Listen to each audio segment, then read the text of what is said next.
JD 26 for just doing some repairs and hobbies.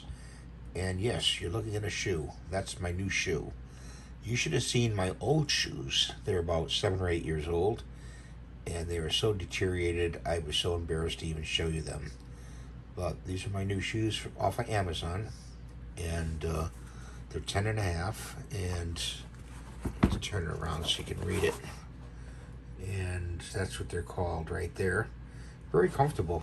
I'm telling you right now, very comfortable. And got a good tread on the bottom.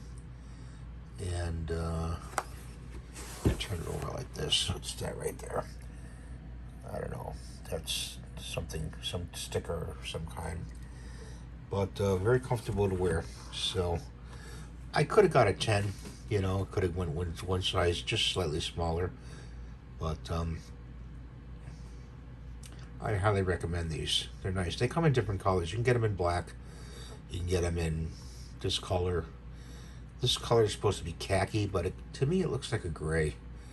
You know, so I don't know. Maybe they sent me the wrong kind, but I'm just happy I got them. So I want to show you that, and I'll put the link in the description below or in the comments so you could check them out. Thanks. Have a great day, and we'll see you next time.